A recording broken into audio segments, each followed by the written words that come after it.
Everyone. In this video, we're going to look at the pH scale and talk about just what that means for acids and bases.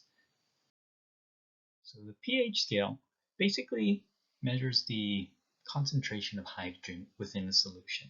So typically speaking, 7 would be a neutral, and if you go down the pH scale, we would become acidic, whereas if you go up the pH scale, we become more basic. Okay, and that would be acid. Well, it says acid there, so no sense in writing it again. But I already started, so committing.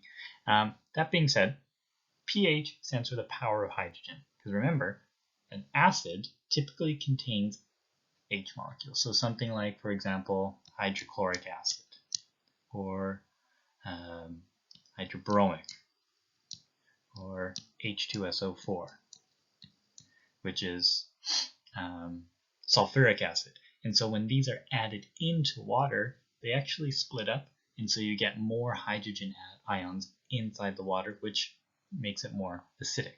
Something that's basic, on the other hand, like NaOH, they have hydroxide ions attached to them. So again, same idea. If you were to add a sample of NaOH into water, they would actually split up. So you're adding in hydroxide ions to this solution. Okay. So 7, like I mentioned, is in the middle of the scale, indicating that it's neutral. So H2O, water, that's neutral. And realistically, the reason for that is that you technically could split it up into H plus and OH ions, but then in that case, they're actually canceling each other out. And so there's an equal amount. Okay. And so like I said, if we were to add HCl to this, okay, that would then split up into H plus and then Cl ions. And so now you're getting more H in there, making it more acidic. Okay. So, as I mentioned, in a neutral substance, we have an equal amount of hydrogen ions and hydroxide ions. Okay. So like water. Now, for something that's acidic, we're looking at things that are less than 7. Oops. Okay, so anything like that, starting at saliva, urine, coffee, obviously acid rain, hydrochloric acid, and all those sorts of things, those are going to be less than a pH of 7. Gastric acid here, okay, that's the kind of acid you actually have in your stomach. That acid is there to, for one, kill off any germs that you may ingest, because technically they're everywhere. They're in your mouth, and or they're in your food. And so when you were to consume things, you're taking in a little bit of bacteria or other things that are thankfully there, killed then by the gastric acid there. It's also there just because the enzymes that are in your stomach work best at that condition, but there's a bunch of reasons for that. Okay, so again, something that is acidic, we have more H ions than OH ions. So if we had just some water, here's our beaker.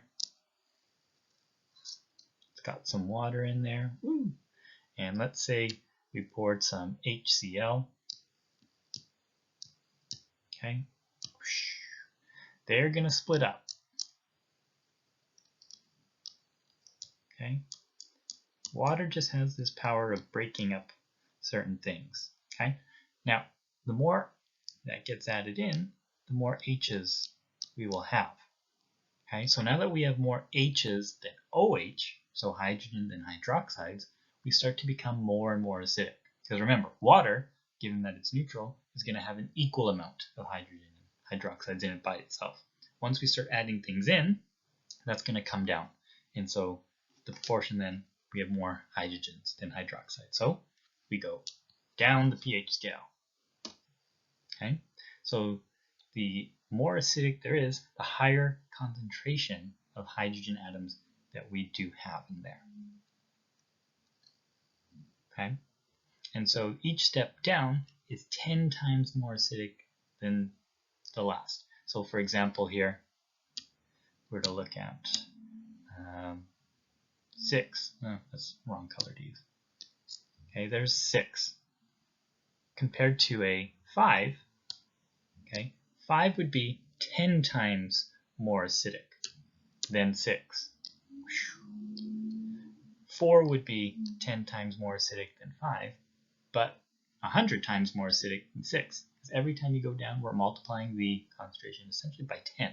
So 3 then would be 1,000 times more acidic than something that's a 6, and so on and so forth. Okay? On the opposite end of the scale, we have what's called things that are basic or alkali. Okay, alkali is probably a more fancier term, but more commonly we talk about bases. Okay, a base, remember, is something that has hydroxide ions, OH. Okay, so for example, like I said, NaOH, KOH, anything like that, calcium hydroxide.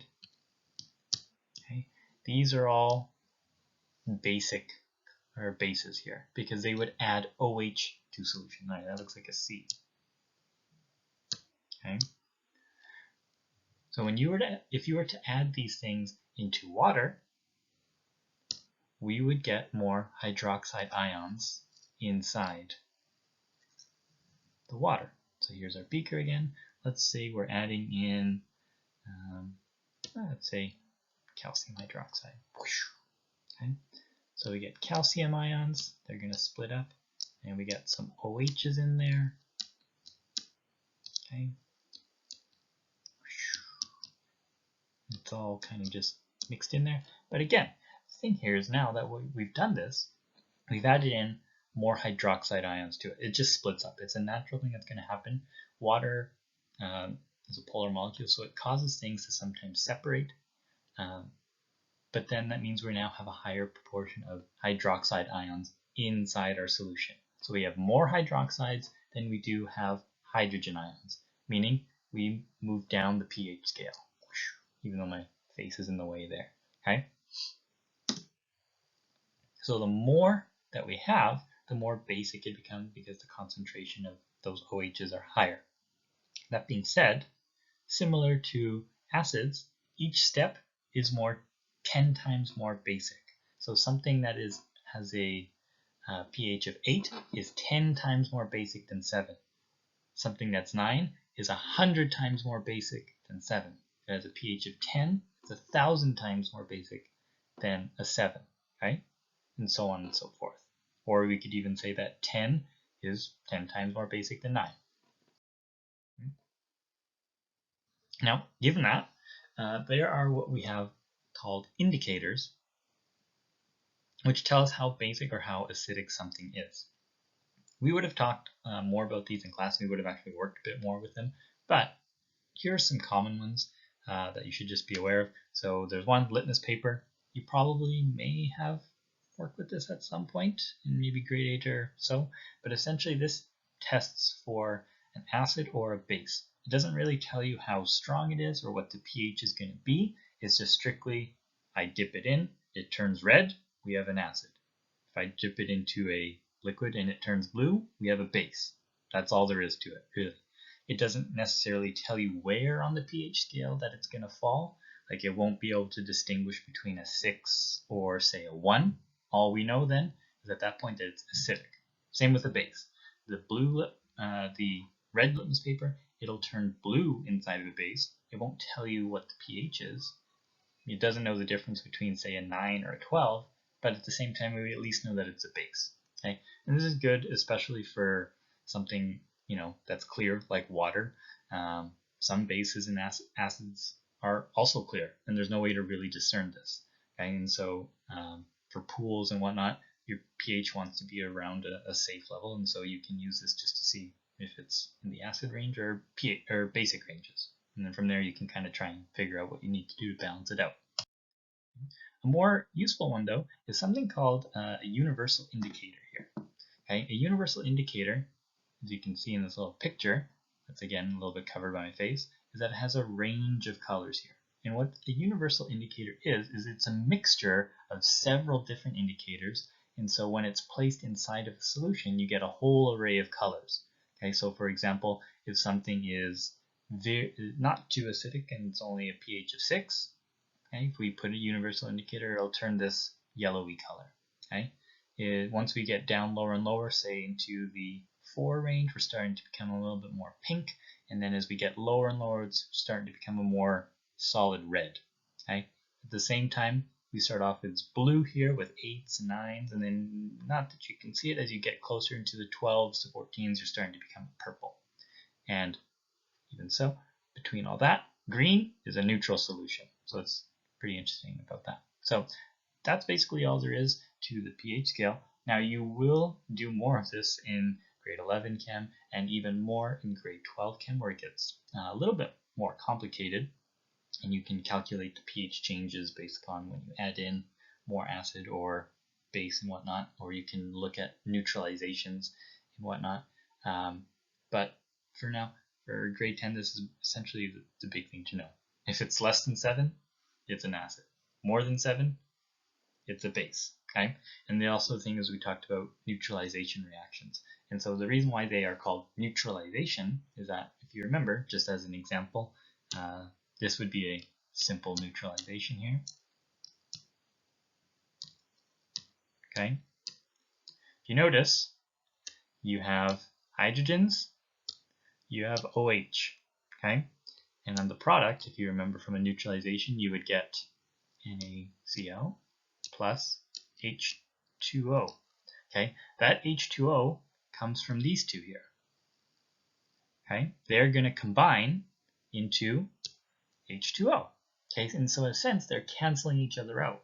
And so that's why we call them neutralization reactions. They join together, they form water. And remember, water is a neutral substance. Okay. On the other hand, these two guys here, they're going to join together. They form that other thing there. That's usually called a salt. Remember, a salt is basically an ionic crystal solid. Okay. So it's not necessarily just the kind of thing that you would put on your food or whatnot, but it's an ionic solid. So that water is formed from the neutralization of the acids and the base, which, remember, acid adds hydrogen, bases add hydroxide, they come together, whoosh, they make some water, neutralized. Okay, so that's basically it, all there is to it again. So if you have questions, feel free to ask, contact me through team or email, and hopefully this helps clarify a couple things on the pH scale.